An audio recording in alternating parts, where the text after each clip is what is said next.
আমি দেশ বিদেশে পাগল দেওয়ানার বেশে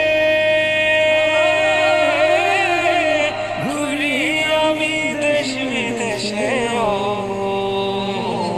আমি কেমনে যাব নবীর দেশে কেমনে যাব নবীর দেশে রোজা জিয়ারতের দায় এই আশা পুরাইব